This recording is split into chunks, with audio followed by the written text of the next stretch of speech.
let us put our hands together as we receive our national. Thank you, Mr. Chairman of NEC, and distinguished members of NEC. This announcement is in view of the processes that we have begun and ended in accordance with INEC's time frame, as difficult as it was. But you know, politics, by its very nature, makes it possible. It's competition. And once human beings compete, it generates tension, conflict, disagreements, misunderstandings. And as a party, there is need for us to respond to that. And how do we do it?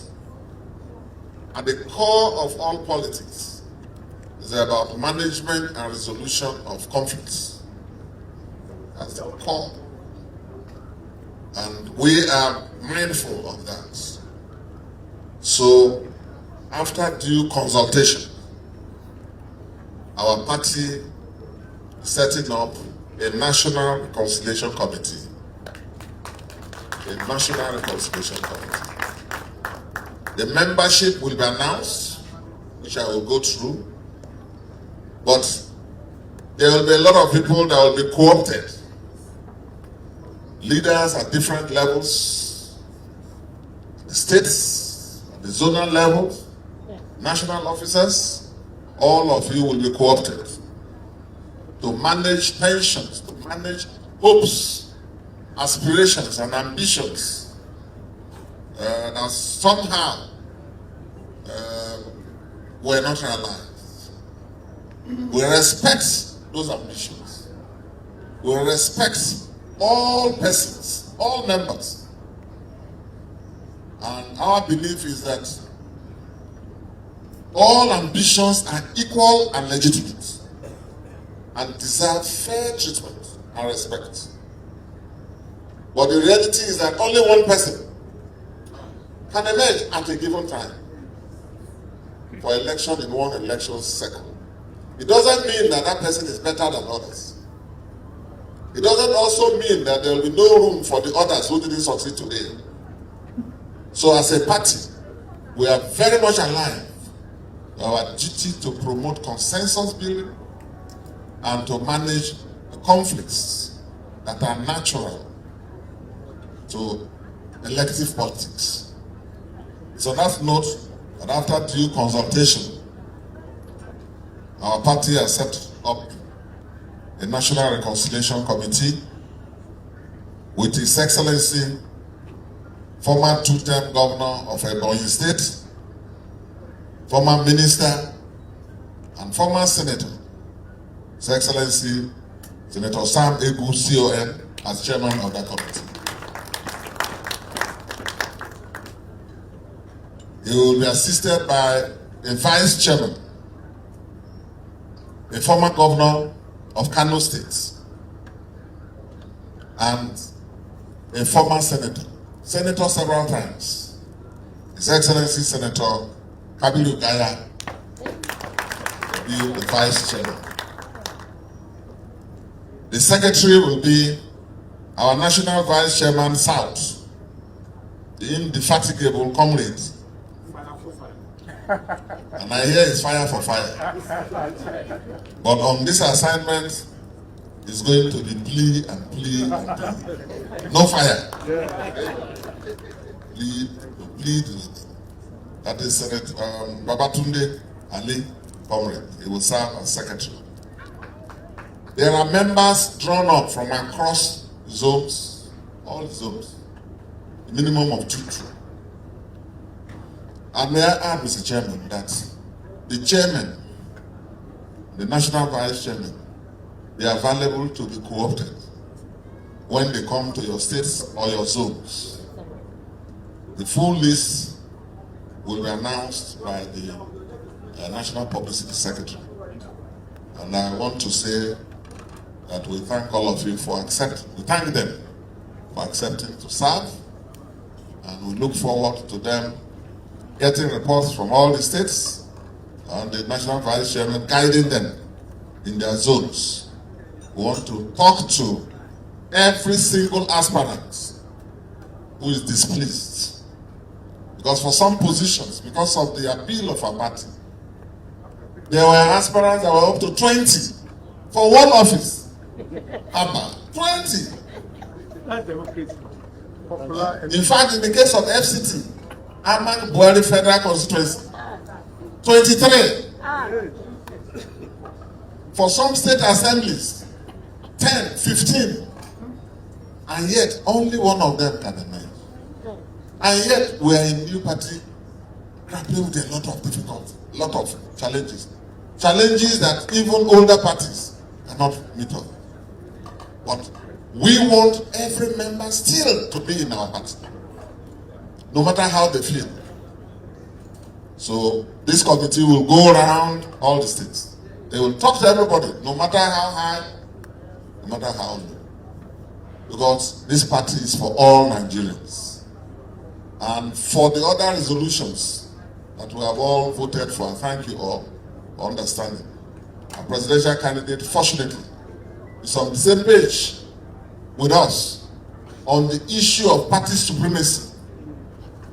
Our party is not intended to be, our party is intended to be a national institution that will, hopefully by the grace of God, outlive all of us. We want to build a party like the ANC, as I keep saying. We want to build a party like the Democratic Party or the Republican Party in the US, or in the UK, the Conservative Party, or the Labour Party, or the Chinese Communist Party. We want to build a big institution that is more than the people that make it up. Not one man, not one movement. No. That's why we want to make a difference. So, as you will see, as this party consolidates and grows, you will see the party as an institution. And all of us will be working in that institution, playing different roles for the people of Nigeria. Both the generation that is here, all of us, and the generation yet to come. And to do that, we feel, and you have passed all the motions, I thank you for that. Any government produced by our party will implement the programs of our party, not your own individual programs. And this next will be meeting to discuss and formulate those programs. We'll lock the door, argue and disagree, agree, and once approved, every government, whether you're president, your ministers, in the National Assembly, as governors, your assembly, every local government chairman, all the way down. And it will be an act of misconduct, gross misconduct, if you deviate. So that we can have a clear roadmap for us and for the future. So that's what, fortunately, presidential candidate and all of us are on the same page. That's about policies and programs. About appointments and involvement of people. No one elected on the platform of this party will get into power, lock the door, and run a one-man show. No way. We won't allow that. We won't allow that. That is the major bane of our politics. People work for you in their communities, in their polling units, in their wards, in their local governments, in their states, and then it is children of elected people, children of presidents, children of governors, wives, and friends. In fact, sometimes even opponents. Exactly. Opponents that you defeated, Yes. that will now own a government. We will not allow that to happen. We will not. So all nominations, appointments, Governor, yes, you have your powers. You can have your personal people appointed. But party positions, key positions, the party, this neck, for the national, this neck will ensure that the input of our stakeholders in the various states and local governments and wards are obtained. At the state level, the same thing. It's not going to be one man you put in power and then he feels he owns it all and drives everybody. In fact, the people who put in the drive them away. That is at the root of political instability in this country. So many are victims. And that's why parties will not last, parties will not be strong. We promote personality cult and personality strength and personality rule at the expense of institutional growth and development of the party. And when people get angry, they form a coalition. They form a coalition. And that results in instability, political instability. We don't want to be like that. We want to correct that. In this, our party, if you're a governor, you're a governorship candidate, you need to note that these chairmen are not spare tires. Nobody will want stakeholders that will make you win are not going to be spare tires in your government. They are going to be active participants. And this party will back them to ensure that their input is taken into consideration. Nobody will stop you from doing your work. But there must be a realization that you're a product of the NDC. And the NDC stands for values and ideals. We have done all of that, Mr. Chairman. Thank you very much. And please get ready to receive the Reconciliation Committee. Let us know flashpoints in your state. People who are angry and displeased and whose aspirations were not met now. Let us know those that need to be spoken to. And there are, Mr. Chairman, that even at your levels, at the state level, consult your stakeholders and leaders and set up the local reconciliation committees. Because no one knows your terrain is more than you. And do that. And the other people that you think the national should contact, let us know. Okay, sir. Thank you, Mr. Chairman.